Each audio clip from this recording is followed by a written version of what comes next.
Je suis menuisier tronçonniste.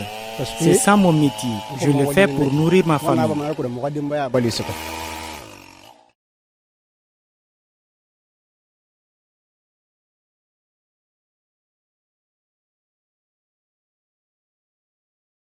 Nous assistons à la coupe du bois à Dofili, un quartier de la préfecture de Dubrika. Mais avant d'arriver sur ces lieux, notre équipe a rencontré un charbonnier.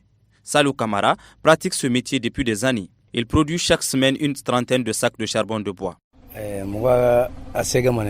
Nous coupons et découpons l'arbre. On le transforme pour faire le four. Nous faisons le four d'arbres et d'herbes. Après tout, nous y mettons le feu. Chaque carbonisation peut nous donner jusqu'à 30 sacs. Ça dépend de la qualité de bois coupé.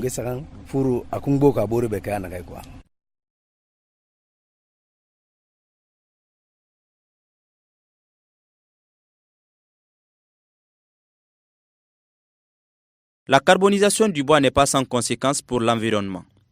Un espace carbonisé rend la terre stérile pendant 10 ans.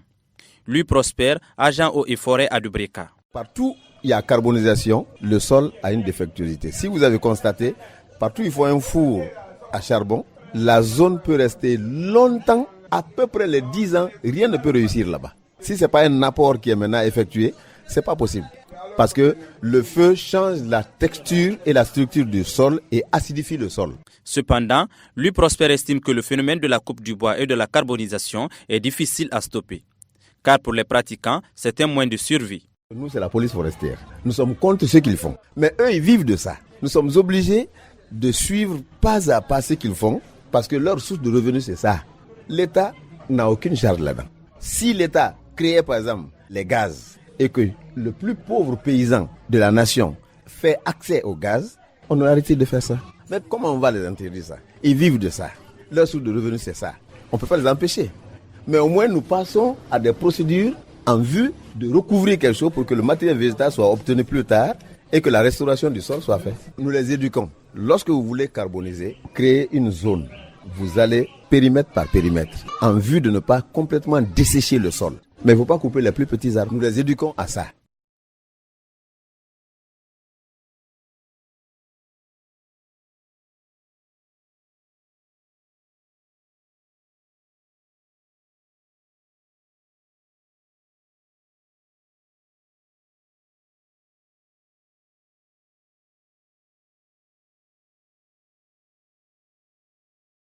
La majeure partie du charbon produit à Dubrika est utilisé à Conakry.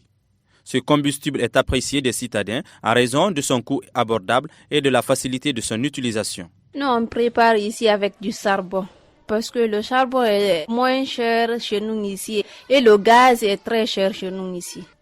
Et est-ce que vous savez que cela a un impact négatif sur l'environnement?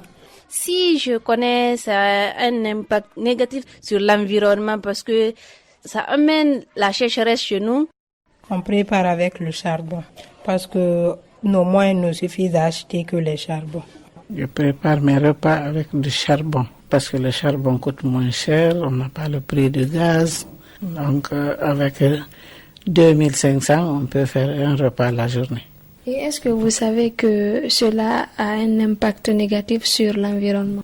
Je sais, mais je n'ai pas de choix parce que il y a du gaz à Conakry, mais ça coûte très cher.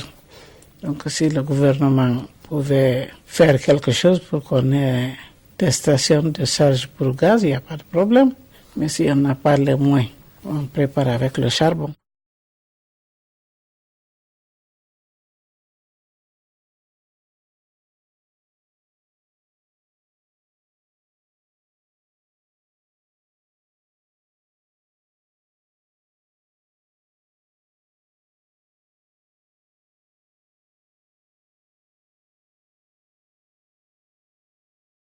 Pour Dr Seli Kamara, chargé du programme Environnement et Développement durable au ministère de l'Environnement, des Eaux et Forêts, la Guinée doit impérativement revoir son mode de production et de consommation d'énergie. En Guinée, l'énergie à elle seule est à la base de la production de 90% de gaz à effet de serre.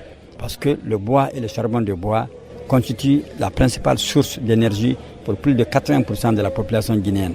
Une fois que nous développons le gaz butane, qu'on le mette à la portée de la majeure partie de la population, qu'on développe l'hydroélectricité avec 6000 MW de potentialité. On est déjà un puits à carbone parce qu'on émet moins de 3 tonnes de carbone par habitant par rapport aux autres pays qui sont à 40 et à 60. Donc la Guinée est un puits à carbone. Et en changeant notre méthode agricole, en essayant de voir notre mode de consommation énergétique, la Guinée peut contribuer à diminuer sensiblement l'émission de gaz, nous développer sans trop polluer. Le sommet mondial sur le changement climatique à Paris la semaine prochaine sera l'occasion pour le gouvernement guinéen de mettre sur la table des négociations la question de la préservation de ses forêts.